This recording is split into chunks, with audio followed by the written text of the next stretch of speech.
একটা জিনিস হচ্ছে আপনি একটা খারাপ কাজ নিজে করেন, মনে করেন নাউজুবিল্লাহ এক ভাই নিজে সুদ খায়, এটা তার ব্যক্তিগত পাপ, ঠিক আছে? এক ভাই ব্যক্তিগতভাবে গান শুনছে, ব্যক্তিগত পাপ। এক ভাই ব্যক্তিগতভাবে হয়তো কেউ নাউজুবিল্লাহ জিনা করেই ফেলছে, এটা তার কি ব্যক্তিগত পাপ। আল্লাহর কাছে ইস্তেগফার করবে, তওবা করবে, আল্লাহ চাইলে মাফ করে দিবেন, পাপ গোপন করে দিবেন ইনশাআল্লাহ, তাই তো? এটা একটা সুরত। একটা সুরত কি, আমি সুদ নিজে খাইছি আরো লক্ষ কোটি মানুষকে খাওয়াইছি।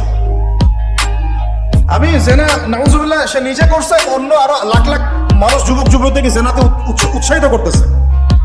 নিজে গান শুনছে, মানুষকে শোনাচ্ছে, নিজের মৃত্যুর পরেও সেই গান বাজতেছে। এটা হচ্ছে গুনাহে জারিয়া। এটা কি গুনাহে জারিয়া?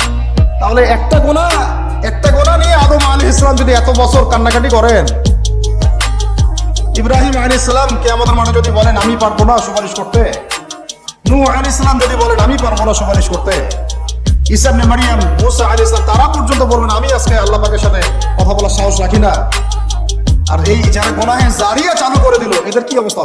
আল্লাহ পাক আলহামদুলিল্লাহ আমাদেরকে এই জাহিলিয়াত থেকে বের হয়ে আসার তৌফিক দিয়েছে।